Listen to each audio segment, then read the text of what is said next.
Bonjour à toutes et à tous. Je suis très heureux d'avoir l'occasion de m'exprimer devant vous à l'occasion de ces ateliers organisés par Antique Pays Basque. Et je veux notamment remercier son président pour m'avoir invité aujourd'hui, cher Olivier Allemand.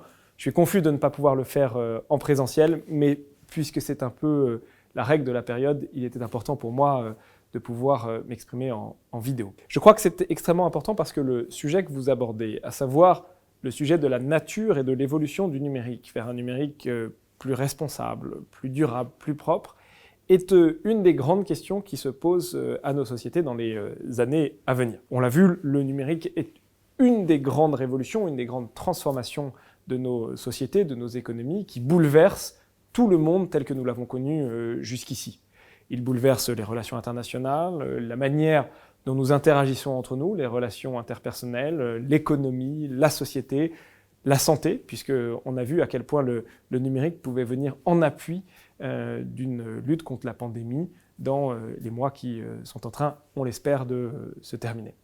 Et ce numérique, il est facteur de très grandes transformations, de très grandes opportunités, de simplifier la vie des gens, de permettre de mieux lutter contre les pandémies, de permettre de créer de l'emploi, de permettre de résoudre des problèmes sanitaires ou sociaux que nous n'avons jamais réussi à résoudre jusqu'ici. Et en même temps, comme toujours, dans ces grandes transitions, dans ces grandes transformations, on l'a vécu à chaque transition, notamment au début du siècle précédent, il y a de grands risques et de grandes questions qui se posent. Il y a évidemment la question sociale et sociétale.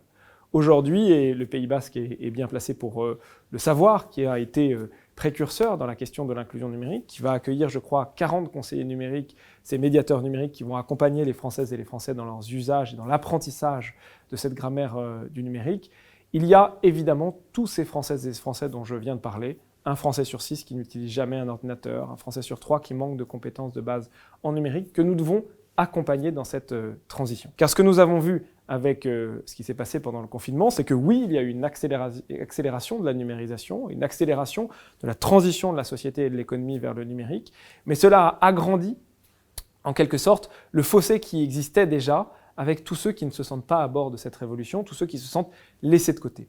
Or, c'est impossible, si nous voulons continuer à faire société, qu'il y ait cet écart aussi grand. On doit accompagner les Françaises et les Français pour leur apprendre à se servir de ces outils numériques, leur apprendre la logique dans laquelle ils procèdent, la compréhension de cet univers qui va de la parentalité à l'heure des écrans, aux fake news, à la question du travail, à la numérisation des services publics. On doit leur apprendre tout cet univers, faute de quoi on crée une société à deux vitesses. On doit accompagner aussi toutes celles et tous ceux qui ne pourront jamais monter à bord de ce train en gardant le lien humain, car le numérique ne vaut que s'il sert ce lien humain.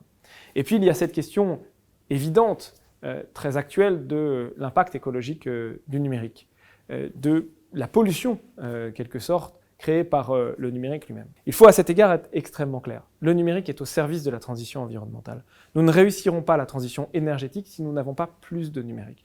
Le numérique doit nous permettre d'être plus efficaces, plus efficients dans la logistique, dans les transports, dans l'industrie, dans les mobilités, dans l'énergie. Et c'est en développant ce numérique qu'on pourra être beaucoup plus efficace. Mais il doit lui aussi faire ses propres efforts, être plus efficace, être moins intensif en carbone.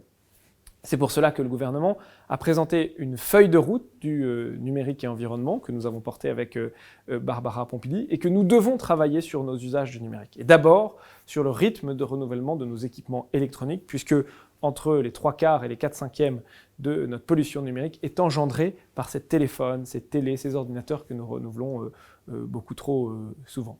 C'est à ce prix d'effort social, sociétal, environnemental, que nous réussirons à bâtir cette société du numérique que nous désirons, que nous voyons déjà à venir, mais une société qui soit inclusive, plus responsable et qui soit centrée autour de l'humain. Oui, nous avons besoin d'innovation, oui, nous avons besoin de toujours plus d'innovation, nous avons besoin de renouer avec une certaine idée de progrès, nous avons besoin de faire en sorte que les entreprises européennes, elles portent les valeurs européennes, on a besoin de faire en sorte que toutes ces entreprises du numérique, elles nous créent nos outils du numérique européen. On a trop dépendu jusqu'ici des outils américains et chinois, mais on doit le faire avec nos valeurs et en traçant notre propre voie.